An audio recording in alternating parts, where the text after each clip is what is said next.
एक लोक कहानी सुनाने जा रही हूँ। शीर्षक है सुहागन की बिंदी। शुरू करते हैं। बाहर फेरी वाला आया हुआ था, कई तरह का सामान लेकर।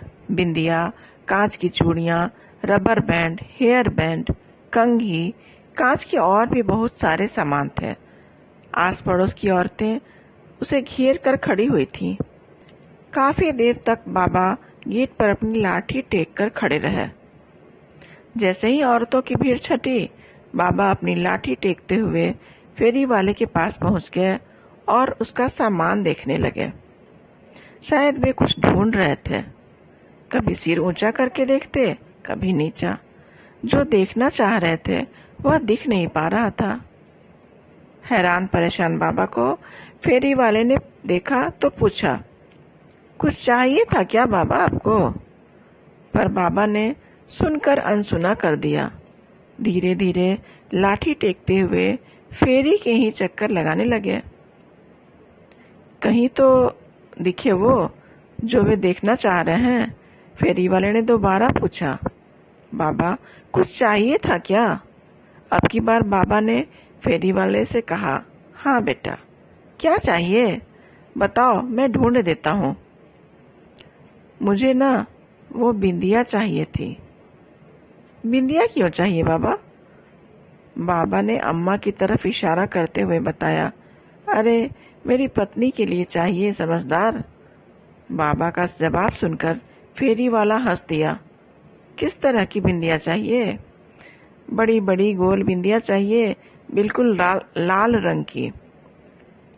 फेरी वाले ने बिंदिया का पैकेट निकाल कर दिया। यह देखो बाबा, ये वाली? अरे नहीं, ये वाली नहीं, बिल्कुल लाल सी। फेरी वाले ने वो पैकेट रख लिए और दूसरा पैकेट निकाल कर दिखाया। बाबा ये वाली? अरे तुझे समझ में नहीं आता क्या? बिल्कुल लाल लाल बिंदिया चाहिए। फेरी वाले ने सारे पैकेट निकाले और फेरी के एक तरफ फैलाकर रख दिए। आप खुद ही देख लो बाबा, कौन सी बिंदिया चाहिए। बाबा ने अपने कांपते हाथों से बिंदियों के पैकेट को इधर उधर किया और उसमें से एक पैकेट निकाला। हाँ हाँ, ये वाली। बाबा के हाथ में बिंदी का पैकेट देखकर फेरी वाला मुस्कुरा दिया। बाबा ने तो मेहरून रंग की बिंदी उठाई थी। कितने की है? 10 रुपए की है बाबा। अच्छा। कीमत सुनकर बाबा का दिल बैठ गया। फिर भी बोले, ठीक है, अभी लेकर आता हूँ। बाबा लाठी टेकते हुए पलट कर जाने लगे। तब तक घर में से बहू आती हुई दिखी। उसे देखकर बाबा बोले, अरे बहू, जरा 10 रुपए तो देना, फेरी वाले को देने हैं। अब क्या खर्चा करा दिया आप लोगों ने? बहू ने लगभग चिल्लाते हुए कहा, अम्मा के लिए बिंदिया खरीदी थी, उसकी बिंदिया खत्म हो चुकी थी। कई बार बोल चुकी है, बाबा ने धीरे से कहा। बस बस, आप लोगों को और तो कोई काम है नहीं, बेवजह का खर्चा कराते रहते हैं। 70 साल की हो चुकी हैं, अब क्या अभी भी बिंदिया लगाएंगी? इस उम्र में भी ना जाने क्या क्या शौक है। देख बेटा, बात शौक की नहीं है, अम्मा भी सुहागिन है, इसलिए उसका मन नहीं मानता। सिर्फ 10 रुपए ही तो मांग रहा हूँ, अंदर जाकर दे दूंगा। कहाँ से दे दोगे?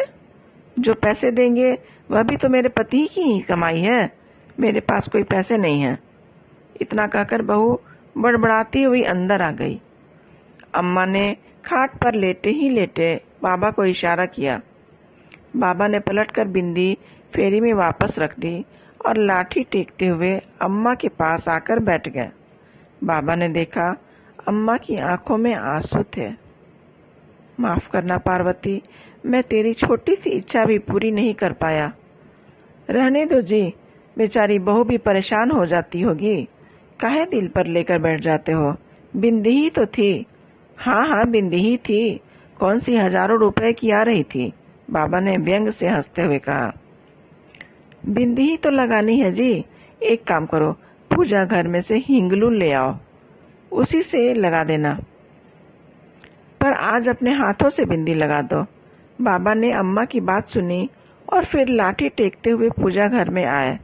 थोड़ी देर बाद बाबा हाथ में हिंगलू लिए अम्मा के पास पहुंचे। लो पार्वती, उठो, मैं तुम्हें बिंदी लगा देता हूँ। पर अम्मा में कोई हलचल नहीं दिखी। बाबा ने दोबारा कहा, पार्वती, ओ पार्वती, सो गई क्या? तेरी बड़ी इच्छा थी ना बड़ी सी लाल बिंदी लगाने की। ले देख, मैं हिंगलू ले आया हूँ। अब बड़ी सी लाल बिंदी लगा दूंगा, पर तू बैठ तो सही। पर अम्मा बिल्कुल शिथिल पड़ी हुई थी, शरीर में कोई हलचल न थी। बाबा का दिल बैठ गया। हाथ में हिंगली लिए अम्मा के पास ही बैठ गया। आंखों से झर झर आंसू बह रहे थे, पर एक भी बोल न फूटा। अम्मा जा चुकी थी हमेशा के लिए। थोड़ी देर में रोना धोना मच गया। आस पड़ोस के लोग आ गए, बेटे को बुलाया और अम्मा को अंतिम यात्रा के लिए तैयार किया जाने लगा। अम्मा को नहला धुला सुहागन की तरह तैयार कर अर्थी पर लिटाकर बाहर लाया गया। बाबा ने देखा अम्मा के माथे पर बड़ी सी लाल बिंदी लगी थी। बाबा उठे और घर में गए।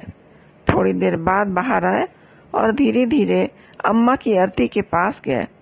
उन्होंने अम्मा के माथे पर से बिंदी हटा दी। बाबा, यह क्या कर रहे हो? अम्मा सुहागन थी, आप बिंदी क्यों हटा रहे हो? बेटे ने कहा। बेटा, उसका पति बिंदी खरीदने की औकात नहीं रखता था, इसीलिए हटा रहा हूँ।